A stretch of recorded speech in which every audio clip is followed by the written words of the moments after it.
Tu me diras quand on est là. On est là, super. Bonjour à tout le monde, à ceux aussi qui nous écoutent en ligne. On est content d'être là ce matin. Et ce matin, le dernier chant était tellement de circonstances. Amen. Ton feu, ton esprit. C'est le titre du message que je veux partager avec vous ce matin. Combien savent que c'est important d'avoir le Saint-Esprit dans nos vies? Amen. Pour nous guider, pour venir, puis son rôle est important pour nos vies. Et ce matin, c'est ce que je veux m'arrêter quelques instants avec vous, pour partager avec vous sur ce sujet-là, la personne du Saint-Esprit, son feu et sa personne. Il y a une citation que j'ai toujours aimée de Charles Spurgeon qui dit ceci: « Sans l'Esprit de Dieu, nous ne pouvons rien faire. Nous sommes comme des navires sans vent, comme des branches sans sève et comme des charbons sans feu.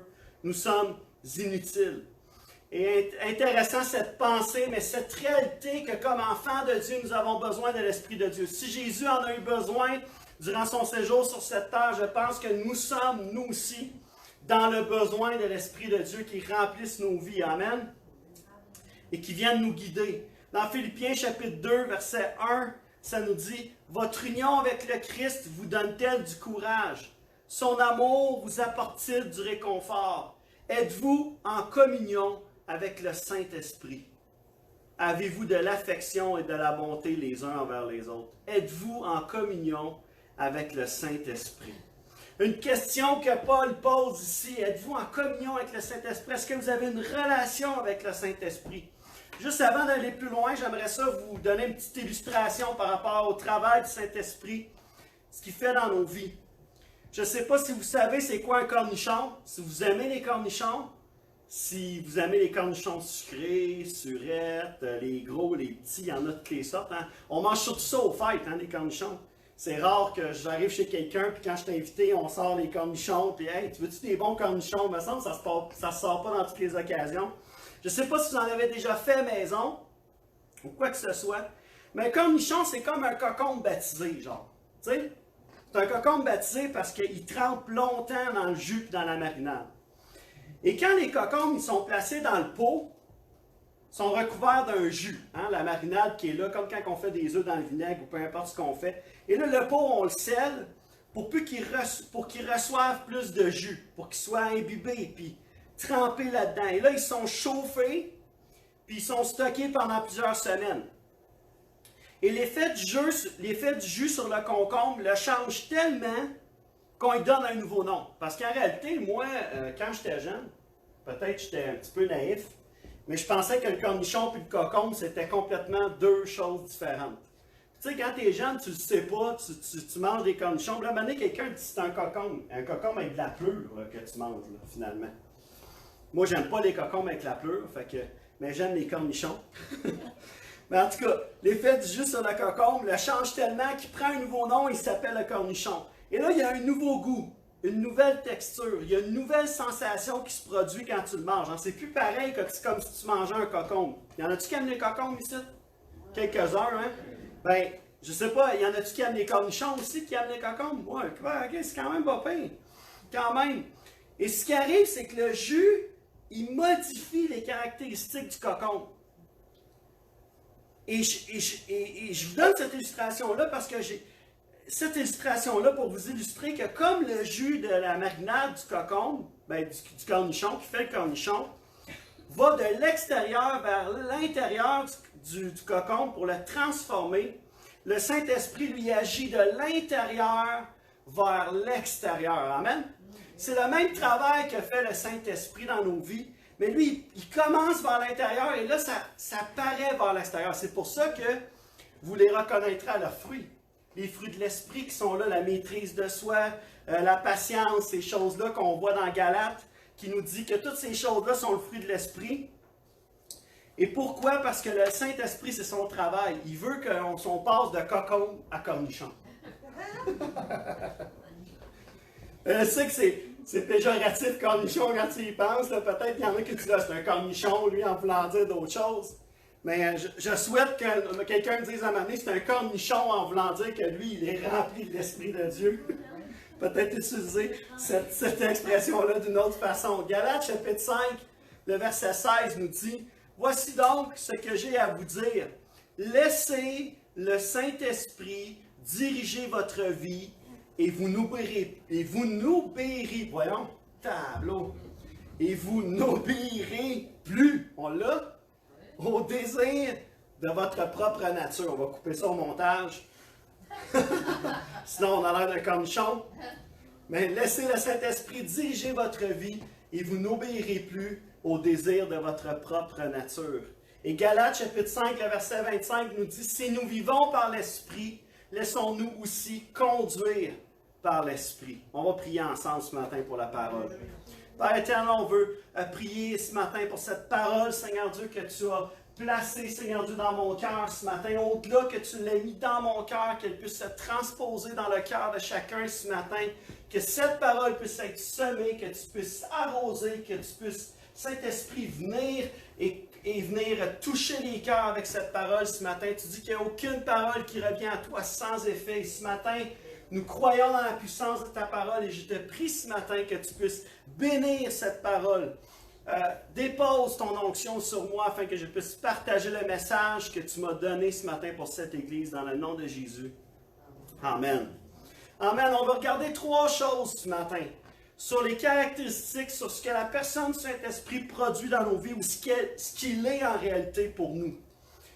La première chose, c'est que le Saint-Esprit, c'est une source de lumière dans nos vies. C'est la source de lumière. Il est notre guide. Amen. Dans Jean chapitre 14, le verset 26, ça nous dit « Mais le Consolateur, l'Esprit Saint que le Père enverra en mon nom, vous enseignera toutes choses. » Vous enseignera toutes choses. Alors pour ça, il faut avoir l'oreille. Il faut avoir une relation. Il faut avoir un temps pour écouter ce que le Saint-Esprit a à nous dire sur les choses que l'on vit, sur les situations, les circonstances, ou juste simplement des fois sur une question qu'on a par rapport à certaines choses. Il vous rappellera, vous enseignera toutes choses, il vous rappellera tout ce que je vous ai dit. C'est le travail du Saint-Esprit, d'être cette source de lumière pour nos vies. On va lire une histoire ensemble dans Actes chapitre 8, versets 26 à 30, ça n'apparaîtra pas à l'écran. Si vous avez vos Bibles, vous pouvez tourner, sinon, juste écoutez, je vais le lire pour vous.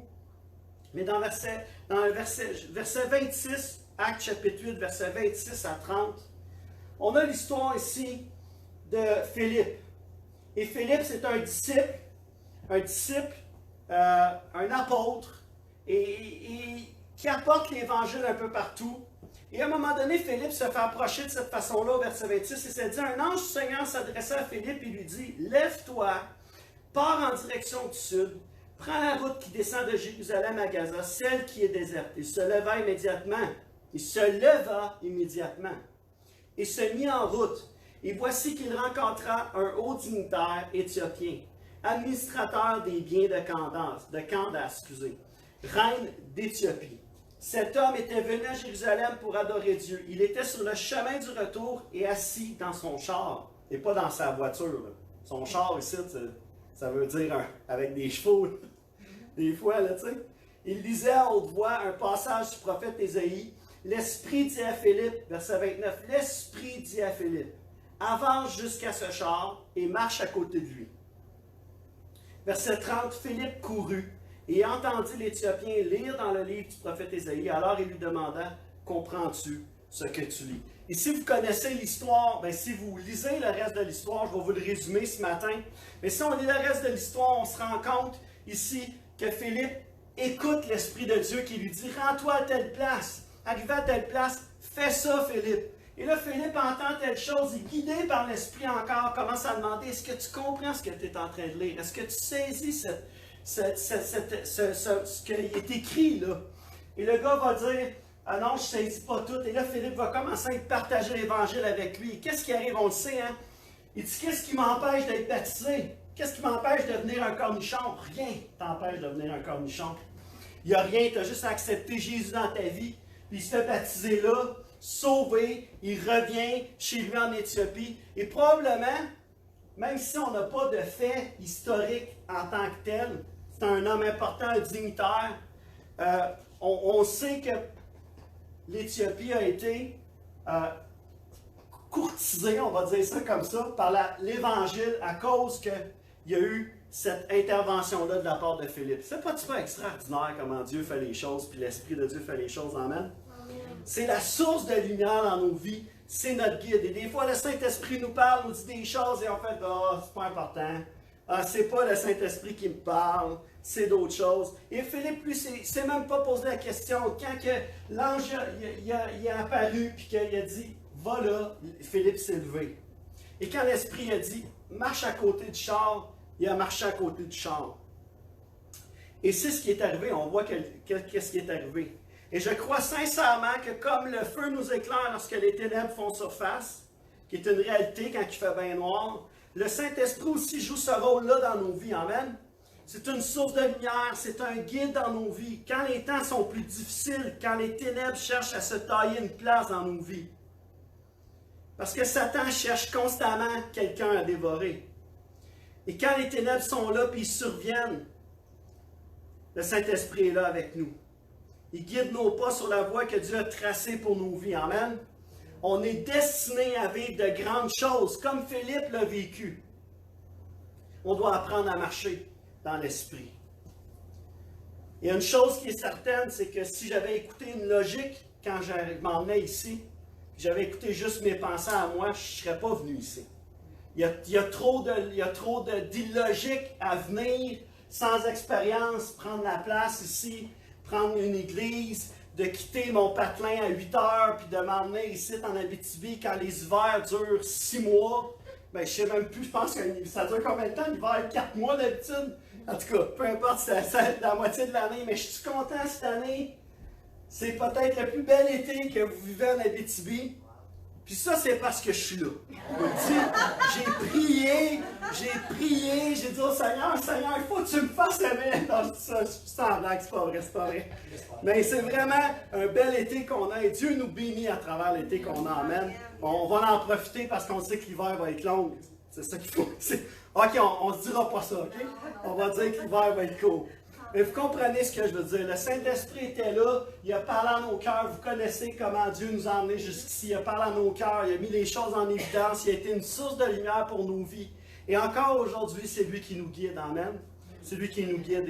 Et je souhaite que ça ne change pas. Je veux vous partager cette image parce que moi, les Saint-Esprit, à chaque fois, ça me fait penser à Spider-Man. Pas Spider-Man en tant que tel, mais le Spider-Sense. Tu sais, le sens de l'araignée en français, là. Tu sais, lui, là, c'est vieux Spider-Man, vous devez connaître ça, c'est pas comme si je racontais quelque chose sur un personnage là, comme la Pape Patrouille, ça c'est récent, là, tu sais. Mais Spider-Man, c'est vieux, et je dis pas que vous êtes vieux, là, c'est pas ça que je veux dire, mais je dis juste que ça, vous allez me laisser faire. Arrêtez là. On va mettre les pieds dans les plats. Avant de me faire juster, avant de te faire tordre quelque chose, là. Parce que là, le Spider-Sense s'est allumé, là, il a dit arrête de dire le mot vieux, arrête de dire le mot vieux. Ok, c'est bon. Mais juste vous dire, ça me fait penser toujours à ça. Pourquoi? Parce que le Saint-Esprit, constamment, souffle à nos oreilles. Hein? Tu sais, souvent, on vit une circonstance, une situation, bon, peu importe ce qu'on vit, on est là, puis tout d'un coup, on entend comme cette petite voix-là, ou quelque chose à l'intérieur de nous qui fait son travail, puis qui semble dire hey, écoute, il y a quelque chose là, qui me dérange, là, tu sais. Tu devrais peut-être pas penser ça. Tu devrais peut-être pas dire ça. Tu devrais peut-être pas faire ça. Et des fois, il est trop tard parce que ça a déjà été fait, puis après ça, cet esprit te dit hey, tu l'avais dit. Il ne dira pas, mais tu le sais qu'il pousse, puis il dit écoute, quand même, tu sais, il me semble que tu avais eu ton Spider-Sense, là, puis tu n'as pas écouté. Et ça, c'est. Ce que ça l'avertit, Spider-Man, c'est que ça l'avertit du danger. Vous savez, le principe du sens de l'araignée, c'est que ça l'avertit du danger à venir. Et moi, je me souviens quand j'étais jeune, puis probablement ça vous est tout arrivé d'avoir été tenté de voler quelque chose au dépanneur, ou etc. Des trucs comme ça. Et je me souviens avoir volé de quoi. Puis, tu sais, que je savais que c'était pas correct. Tu sais, tu le sais, même ceux qui sont pas dans l'église, ils ont cette petite chose-là qui leur dit ce que tu fais là, man, c'est pas correct, là. Et je me souviens que je l'ai fait pareil, puis mon père a été la voix de la raison. Et j'aurais tellement aimé mieux que ça soit le Saint-Esprit la voix de la raison. Parce que mon père était un peu plus, était plus dur que le Saint-Esprit. Le Saint-Esprit faisait juste me dire, laisse faire, touche à rien, va-t'en, demande à ton père de t'en acheter une. Tu sais, la voix de du bon sens, finalement, puis du bon, du bien, finalement. Mais finalement, et là, mon père me dit, tu ramènes ça, puis tu t'excuses. Tu t'excuses. Là, je ne peux pas juste le ramener. Non, non, tu t'excuses d'avoir volé ce que tu as pris. Parce que c'est pas correct. Et je ne l'ai jamais refait. Parce que j'ai eu une leçon. Mais si j'avais écouté le Saint-Esprit, j'aurais pas eu à affronter mon père. Comprenez-vous? Et c'est là où je veux en venir. C'est le rôle du Saint-Esprit d'être cette source de lumière et notre guide dans nos vies. Amen? Et ça, c'est une réalité. Peu importe les circonstances. Le Saint-Esprit, c'est aussi une source d'assurance. D'assurance, pas dans le sens d'assurance-vie, là, mais d'assurance dans le sens, quand on fait face à une situation, des fois, où on éprouve une crainte, une peur, une situation qui nous amène dans, c'est ça, une crainte, une peur, là, je l'ai dit, je ne répéterai pas. Et je sais, peut-être je vais partager avec vous comment j'ai peur des requins. Vous souvenez-vous comment j'ai peur des requins? Peut-être que vous ne vous souvenez pas de ça. Bien, j'ai peur des requins et des fois je fais le... Je ne sais pas pourquoi j'ai l'idée d'écouter des films de... J'ai écouté genre Mégalodon. Je ne sais pas si ça vous dit de quoi, là. Tu sais, là, j'ai écouté ça, puis il m'a dit de quoi que... J'avais une couche, une chance. Non, c'est pas vrai. Tu sais, mais écoutez, tu sais, je sais pas pourquoi, j'écoute ça pareil, puis tu sais, souvent, c'est drôle parce que les enfants, souvent, quand on voit, hey Pat, as-tu vu? Puis là, ils font une pause dans leur affaire, puis là, il y a les gens à un jeu vidéo, puis il y a des requins dedans, puis je te dis que je joue plus bien depuis ce temps-là qu'il y a des requins, parce qu'ils sortent, puis ils sautent dessus, tu t'y attends pas, moi ça me fait 2 fois plus peur qu'eux autres, comprenez-vous? Là, Marie, mais c'est vrai, tu sais, t'es là, puis là, tu m'entends crier comme un bébé parce que c'est comme, tu sais quoi qu'il fait là, lui? Puis, tu sais, j'ai peur des requins. Il y avait un gars à un moment donné, je vous raconte une histoire, il y avait un gars à un moment donné, millionnaire, peut-être je l'ai déjà raconté, peu importe, c'est pas important. Myriam m'a dit, t'as déjà raconté ça, peut-être ici, peut-être dans une autre église, elle a tout entendu mes messages, fait qu'elle n'est pas bonne pour filtrer ça, de toute façon. Fait qu'un millionnaire, maintenant, qui a décidé de faire un méga party, pour son 50e. Puis durant le party, il se rend au micro puis il fait une annonce à ses invités. Il dit, dans mon jardin, les gars puis les filles, parce qu'il y avait de toutes les sortes, j'ai une grande piscine dans laquelle se retrouvent 2 grands requins blancs. Okay, le gars a une piscine, il y a 2 grands requins blancs là-dedans. Il dit au gars qui réussit à traverser cette piscine-là, qui ose traverser la piscine en nage, je donne $1 million. Alors là, personne n'ose entrer dans la piscine. Il va avoir $1 million en jeu. Il se dit, si je meurs, mon million, je ne toucherai jamais l'argent. Ça ne vaut pas la peine. Jusqu'à un moment donné où il entend un grand splash. Le gars se retourne, puis il voit un gars qui nage aussi vite et aussi fort qu'il peut pour se sauver des requins. Vous comprenez, là? Puis là, on aperçoit, tu sais, avec la musique, tu sais, la musique de jazz, je me souviens même plus du je sais même plus, tu vois, j'ai pas écouté ça souvent. Vous comprenez pourquoi? On aperçoit les nageoires des 2 requins qui suivent, puis là, les dents qui sont alignées en poursuite du gars. Et le gars, il s'arrête pas, il fait juste commencer à nager encore plus fort. Et les requins continuent à le poursuivre. Finalement, le gars, il réussit à atteindre l'autre côté de la piscine. Il sort en vitesse avant que les requins l'attrapent. Le millionnaire, il s'en va en courant vers le gars, il l'attrape et il dit, mon homme, il dit, je suis un gars de parole. Il dit, tu as fait ce que j'ai proposé, tu as participé au défi que j'ai proposé. Comment tu veux ton argent? En cash, en chèque, en obligation? Comment tu veux ton cash? Il dit, t'es le gars le plus courageux que j'ai jamais vu. Je sais même pas pourquoi tu l'as fait, mais mon gars, qu'est-ce qui est arrivé? À quoi tu as pensé? Il dit, le gars, il se retourne, il dit, j'ai juste une question à poser. C'est qui le tweet qui m'a poussé dans la piscine?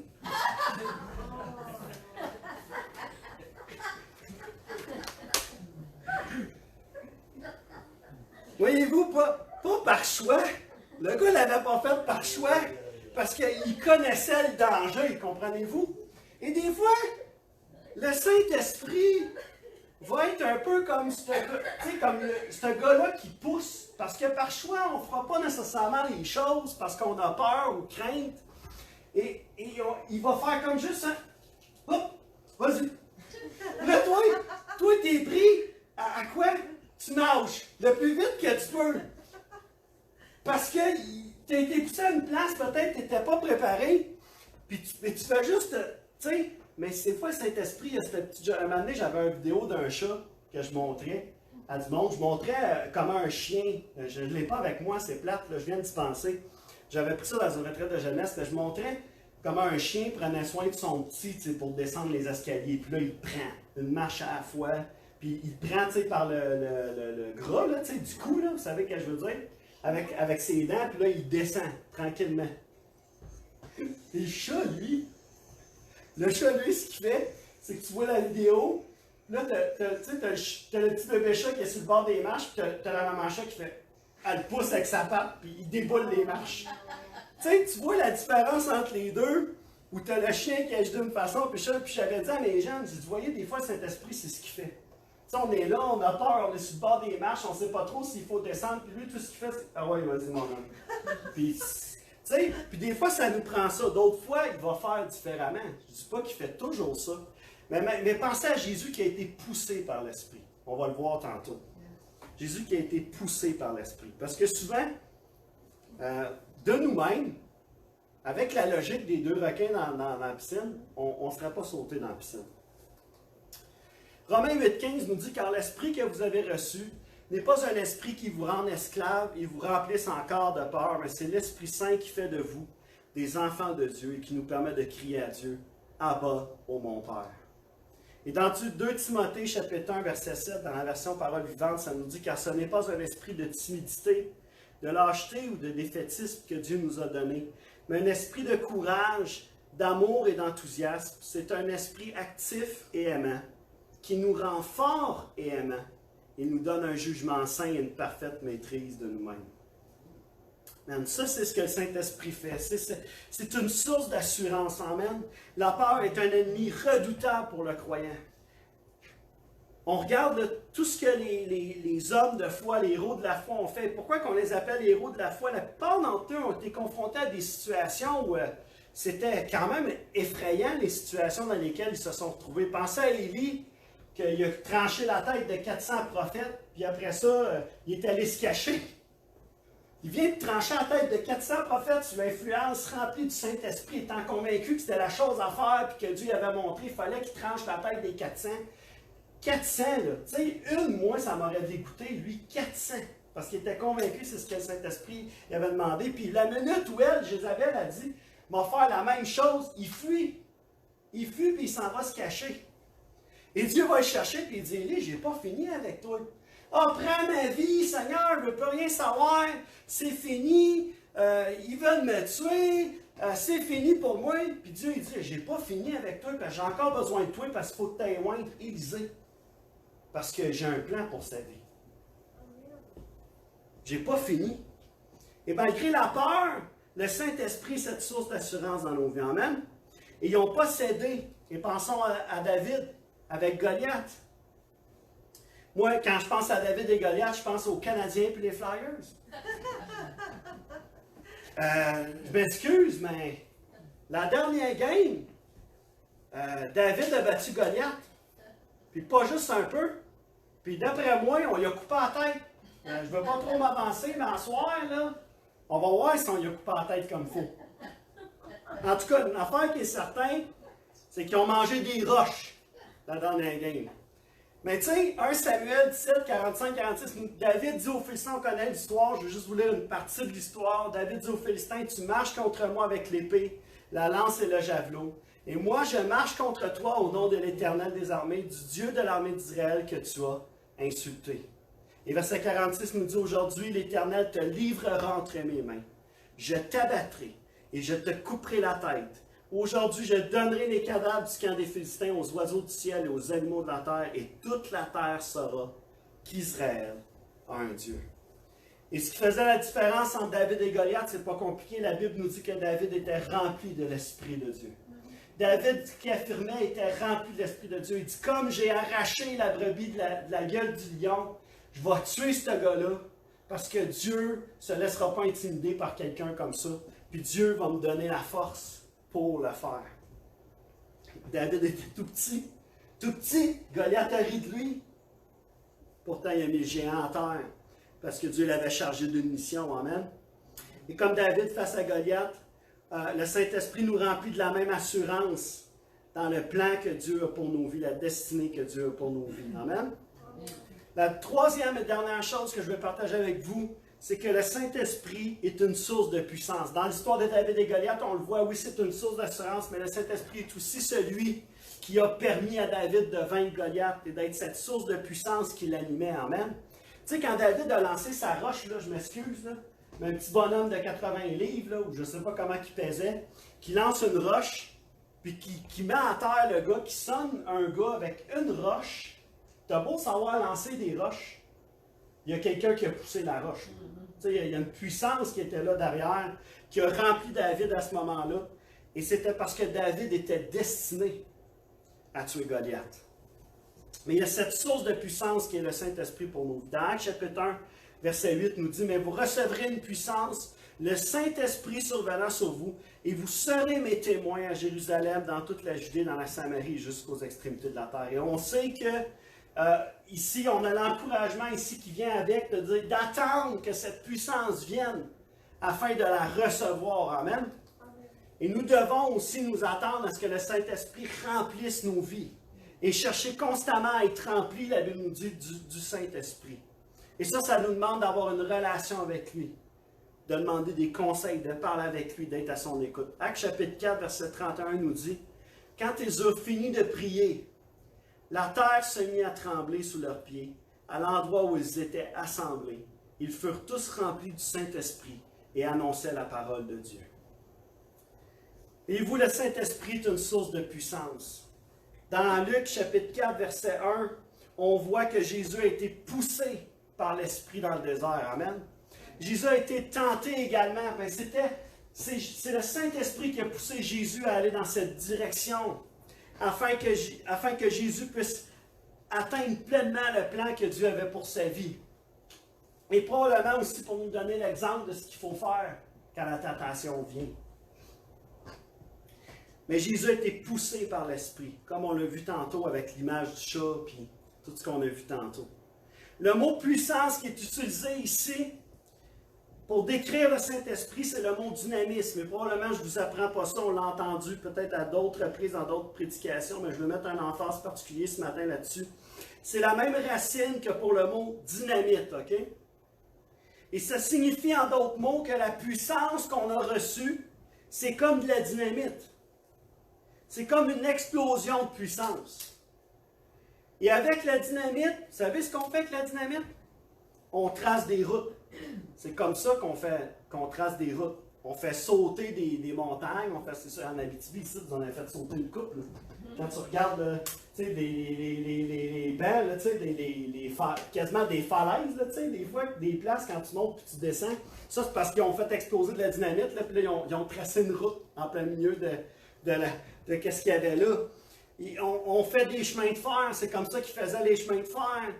On transforme l'aspect des montagnes, on façonne des mines. Vous savez de quoi je parle? Hein? De la dynamite. Moi, quand j'étais allé visiter la mine avec Daniel, il nous a montré une place. La place, je ne sais pas comment ça s'appelait, mais c'était la place où il y avait toutes ils appellent ça les artificiers, là, tu sais, puis les... Écoutez, mets pas le feu là. Parce que tu fais exploser la mine au complet. Écoute, il y a des produits là, inflammables là, comme ça n'avait pas d'allure. C'est sûr que c'est un accès très très limité. On s'entend, c'est pas n'importe qui peut aller jouer là, puis n'importe qui peut jouer avec de la dynamite. Il faut que tu sois habilité, mais reste que tu rentres là, il y a des caissons, des grosses têtes. Comme tu vois dans Indiana Jones, ces affaires-là, tu ne verrais jamais ça dans la vraie vie. Ben, eux autres, ils en ont, là. Puis tu rouvres la caisse en bois, puis il y a des bâtons de dynamite. Puis à cette heure, c'est plus les bâtons de dynamite comme tu as l'habitude de voir, là, rouge, puis tout, c'est un autre type, là. Mais tu sais, il y a des explosifs, là, et c'est avec ça qui façonnent, là, qui font le chemin dans la mine, là, bien ciblés à des places, puis tout le kit. Et là, je me disais, my God, t'imagines, cette puissance-là habite en nous. Cette puissance-là habite en nous. Wow! Je pense qu'on ne le réalise pas tout le temps. Cette puissance-là de façonner des vies, d'être l'exemple pour les gens qui nous entourent, d'être une explosion de puissance quand on a besoin de prier pour un malade. Amen? Je le sais qu'on ne peut pas imposer les mains. nécessairement avec les contraintes qu'on a. Hey, savez-vous quoi? On n'a pas besoin d'imposer les mains pour que les gens soient guéris. Oui, la Bible nous dit d'imposer les mains, c'est vrai, mais on n'a pas besoin d'imposer les mains pour que les gens soient guéris. Cette puissance-là, elle habite en nous. Elle est en chacun de nous. Parce que Dieu nous a donné le même Saint-Esprit que Jésus avait à cette époque-là. Et moi, ça me fascine de voir dans Actes comment les disciples pouvaient passer à des endroits et de voir des gens être guéris juste à cause qu'ils passent avec leur ombre. Ils n'ont rien demandé à Dieu. Ils n'ont pas dit, Seigneur, permets que notre ombre fasse que les gens soient guéris. Mais moi, s'il y a une chose que je désire le plus, c'est que lorsque je rentre dans une place, les gens puissent sentir que j'ai quelque chose de différent en moi. Je ne sais pas si je vous ai déjà raconté quand mon cousin il m'a appelé puis que avec ses bébés, puis je pense que je vous l'ai déjà raconté. Mais je vous ai raconté que l'ascenseur avait resté jammé à un moment donné. Puis que je vous ai raconté que j'ai su pourquoi il avait resté jammé. Mais quand j'ai resté jammé là, je me suis dit, OK Seigneur, c'est le temps que tu me parles, Saint-Esprit, faites quoi? Et Saint-Esprit m'a juste dit, sois juste, tu sais, comme tu dois être, dans le fond. Avec la puissance puis la présence du Saint-Esprit dans ta vie.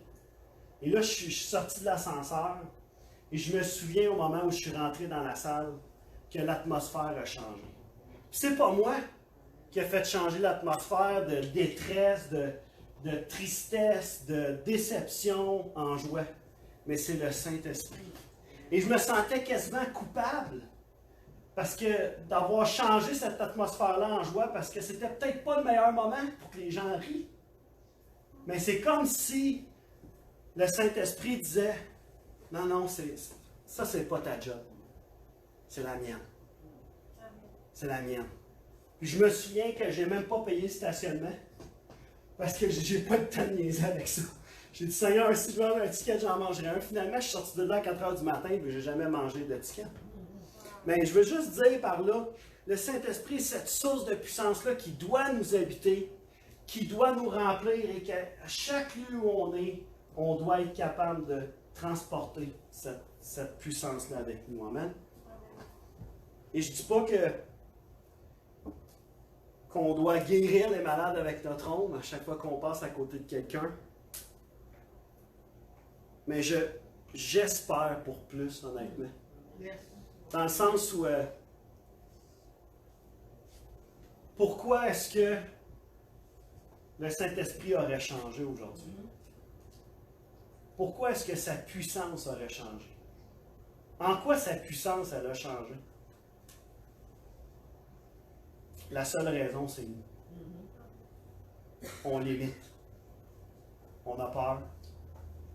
Puis à un moment donné, il faut juste qu'il pousse. Pas dans le sens qu'on se mette tout à tomber à terre, mais qu'il pousse. Pour qu'on puisse élargir. Puis qu'il puisse faire son œuvre complètement dans nos vies. Puis dans la vie des gens qui nous entourent. Amen. C'est mon désir au plus profond de mon cœur. Et j'espère que c'est le vôtre aussi, de voir cette Église être remplie du Saint-Esprit. Que quand les gens rentrent dans cette place, on n'a pas besoin de les toucher pour qu'ils savent que Dieu les aime. Mais qu'ils sachent que Dieu les aime au moment où ils mettent le pied ici. Parce que le Saint-Esprit va les convaincre.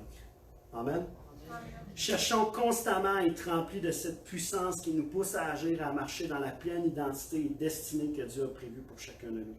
On n'est pas tous des Pierre, des Paul, puis des Philippe, puis des... On n'est pas tous des Philippe là, qui vont vivre la téléportation. Parce que Philippe a été téléporté d'un endroit à un autre, la Bible dit. C'est pas Star Trek qui a inventé la téléportation. Ni Star Wars, ni... C'est Dieu qui a inventé la téléportation. C'était dans la Bible, puis ils l'ont pris, puis ils l'ont mis dans des films de science-fiction. C'est pas compliqué. Ça ressemble à de la science-fiction. C'est pas réaliste d'être téléporté, mais la Bible nous dit que Philippe a été téléporté d'un endroit à un autre. Wow! Wow! Tu vis ça une fois dans ta vie? Crée-moi que tu l'écoutes, le Saint-Esprit. En tout cas, j'espère. Mais je veux qu'on puisse réaliser ensemble. On n'a pas besoin nécessairement de vivre tout ce qu'ils ont vécu, mais de vivre ce que le Saint-Esprit nous demande de faire. Et on va vivre nos moments avec le Saint-Esprit, puis nos moments d'intimité. Et nos moments vont être précieux, ils vont nous emmener plus loin. Amen. Et à rentrer pleinement dans la destinée que Dieu a pour nos vies. Ah oui, c'est vrai. En terminant, je veux juste vous montrer. Je ne sais pas si ça va fonctionner. On n'aura peut-être pas le son, mais c'est pas grave parce que j'ai pas fait de test de son. Peu importe qu'on ait le son ou non. Je pense que je vous l'ai déjà montré, mais j'aime montrer cette image de ce que est vraiment le Saint-Esprit dans nos vies. Quel genre de source de puissance il est.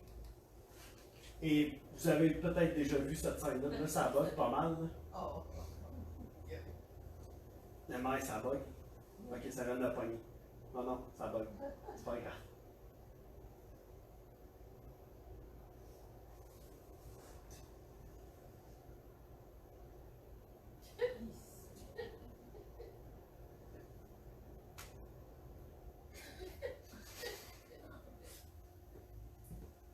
Et j'aime penser que nous sommes, que le Saint-Esprit, c'est le Hulk dans nos vies. De nous voir comme des Hulk, peut-être qu'on se dit, c'est peut-être pas la meilleure image, mais de voir le Saint-Esprit comme le Hulk qui se lève dans nos vies des fois, quand Satan vient pour nous tenter, quand Satan vient pour mettre de la confusion dans nos pensées, quand le diable vient pour rôder autour de nous autres, puis qu'on laisse juste le Saint-Esprit parler. Sais-tu quoi? Il y a quelqu'un qui a dit à un moment donné qu'il laissait Jésus ouvrir la porte de son cœur. Tu sais, quand Satan vient, il dit, il laissait Jésus ouvrir. C'est pas compliqué. Il dit, moi, je suis rempli du Saint-Esprit, puis je laisse le Saint-Esprit ouvrir la porte. Puis quand Satan voit que c'est le Saint-Esprit, ben, il fuit. Tu sais?